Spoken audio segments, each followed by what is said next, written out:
팥을 이렇게 드시면 당뇨 사라지고 뱃살 쏙 빠져요. 여러분, 겨울에 동지가 되면 우리가 무엇을 먹나요? 바로 팥죽이죠. 또 겨울 간식으로 이 팥이 들어간 붕어빵, 호빵 같은 간식도 자주 먹는데요. 이 팥과 함께 먹으면 보약과 같은 효과를 만들 수 있는 식품들도 있고, 또 잘못 먹으면 오히려 건강에 마이너스가 되는 음식도 있습니다. 그래서 오늘은 이 팥의 효능 8가지와 드실 때 주의할 점, 그리고 함께 드시면 좋은 음식 4가지에 대해 알려드리겠습니다. 팥하면 생각나는 음식이 있으신가요? 저는 사람들이 평소에 팥을 많이 안 먹는다고 생각했는데 의외로 팥이 들어간 음식이 많이 있더라고요. 대표적인 음식은 시루떡이 있고요. 겨울에 간식으로 많이 먹는 붕어빵, 또 제과점에서 사 먹는 빵들에도 팥이 많이 들어있습니다. 여름엔 팥빙수도 많이 먹고요. 겨울엔 팥죽도 종종 먹게 됩니다. 자, 이런 팥 요리를 집에서 해먹는 경우도 많은데, 팥을 집에서 직접 삶을 때 혹시 소다를 넣고 삶는 분들 많으시지 않나요? 팥을 삶을 때 소다를 넣게 되면 팥의 색상이 더욱 선명해지고 팥을 더욱 부드럽게 해주어 팥을 삶는데 걸리는 시간을 단축시켜주기 때문인데요. 하지만 앞으로는 절대 소다를 사용하시지 마시기 바랍니다. 그 이유는 소다를 넣고 팥을 삶게 되면 팥의 영양소가 파괴돼서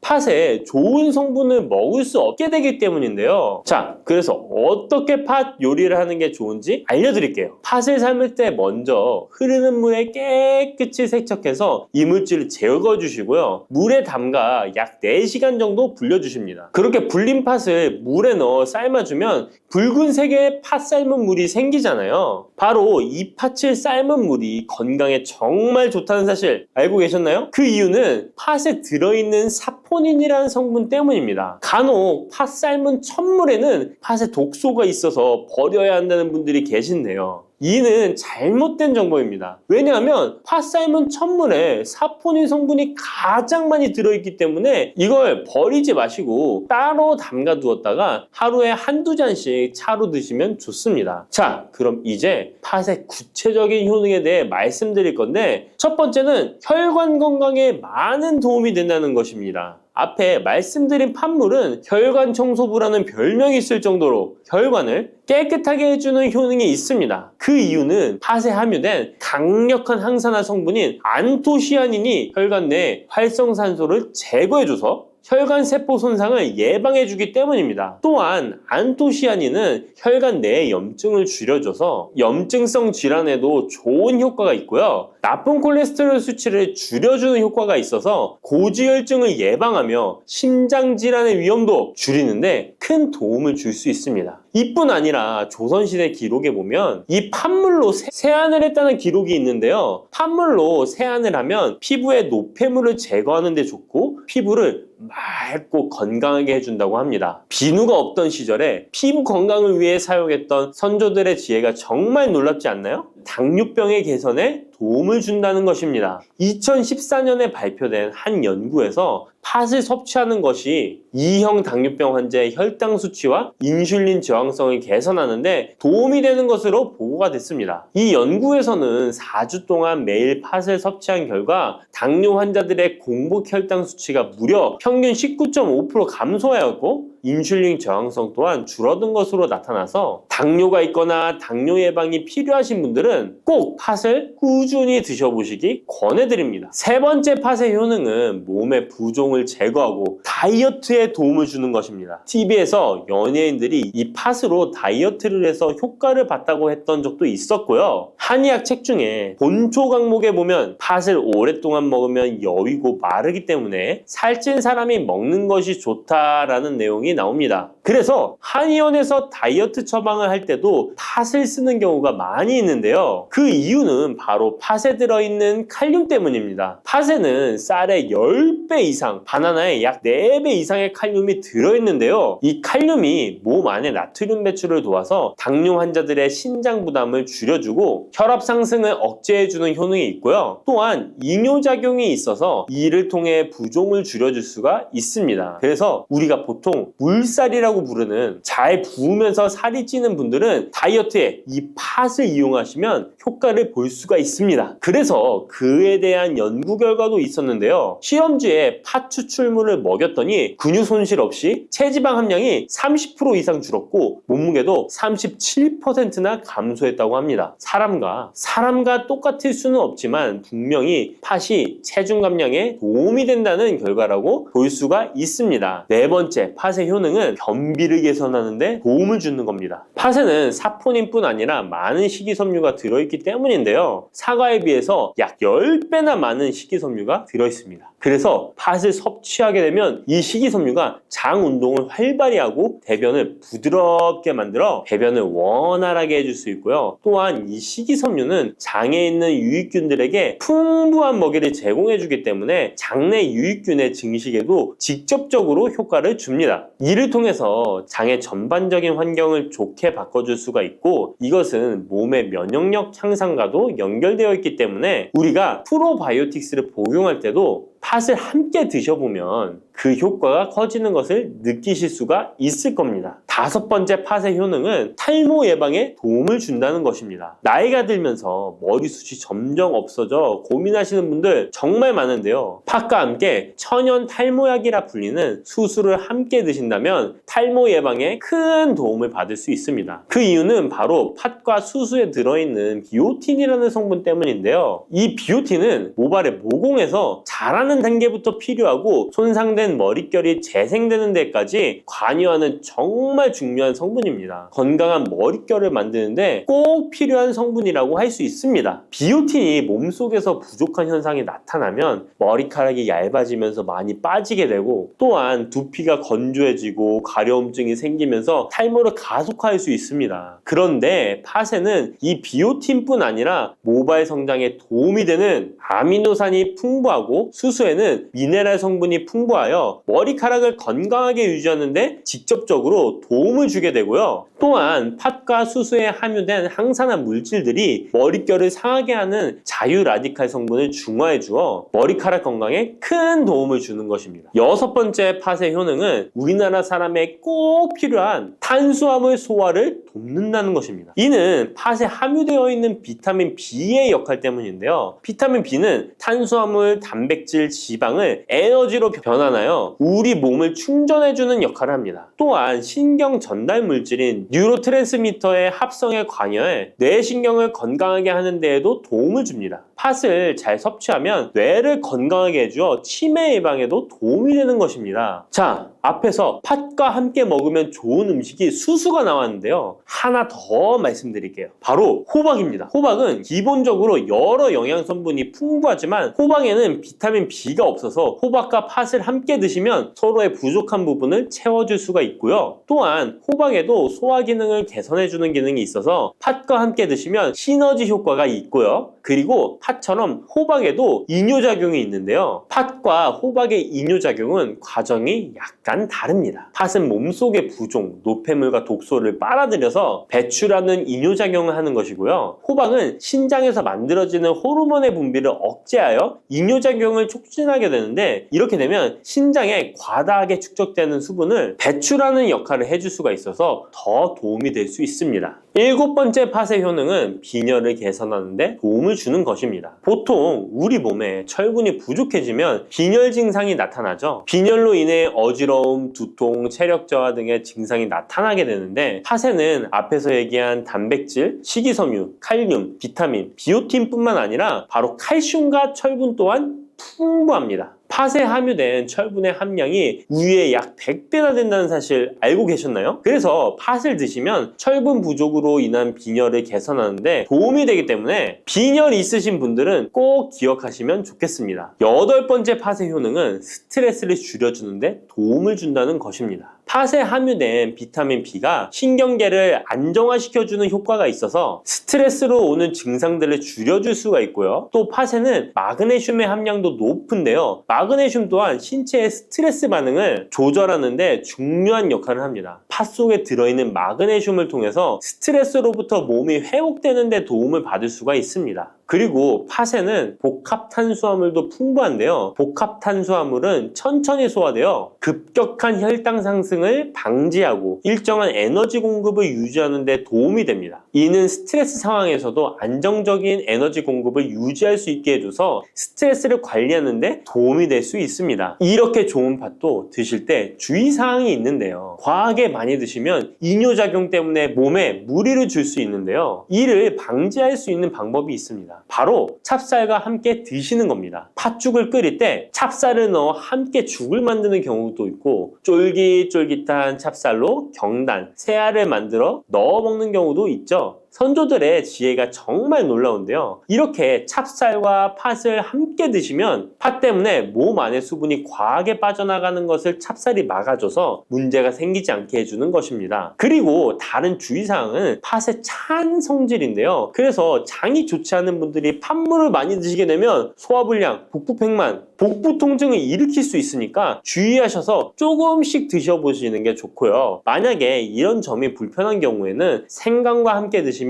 그 불편함을 줄일 수가 있습니다. 생강의 따뜻한 기운이 팥의 차가운 기운을 중화시켜줘서 장에 무리를 덜 주게 되고요. 그리고 팥에는 항암 효과가 뛰어난 안토시아닌이 풍부한데 생강에도 생강의 매운맛을 내는 진저롤과 쇼가올 성분이 몸속의 발암물질을 제거해주는 효과가 있어서 함께 드시면 상승 효과를 볼 수가 있습니다. 그리고 이때 생강을 쪄서 말려서 드시면 이런 효과가 약 10배 정도 증가된다고 하니까 꼭 기억하시면 좋겠습니다. 녹두는 이렇게 드셔야 당뇨가 예방되고 혈당이 쑥 떨어집니다. 한의학에서는 약으로 사용할 정도로 약효가 뛰어난 식재료가 녹두입니다. 우리 선조들은 이 약효를 잘 알고 일반 가정에서도 많이 사용했습니다. 이런 녹두가 만병의 근원인 고혈압과 당뇨에도 좋다는 사실 알고 계셨나요? 그런데 이렇게 좋다는 녹두도 잘 알고 드셔야 하는데요. 잘못 드시면 우리 몸에 독이 될 수도 있고 잘 드시면 보약이 될 수도 있습니다. 녹두는 어떻게 또 무엇과 먹어야 되고 주의할 점은 무엇인지 모두 알려드릴게요. 녹두에 약간 거친 식감을 싫어하시는 분들이 껍질을 까고 녹두 속 알맹이만 드시는데요. 녹두에 놀라운 영양 성분들이 거의 다 껍질에 있기 때문에 녹두 껍질은 반드시 함께 드셔야 합니다. 녹두에는 식이섬유가 풍부하고 소화를 돕는 효소가 많아 소화가 잘 안 되는 분들이 드시면 도움이 되는데요. 녹두에 풍부한 식이섬유가 장 운동을 활발하게 하고 소화를 돕는 효소가 장내의 유익균을 풍성하게 해줘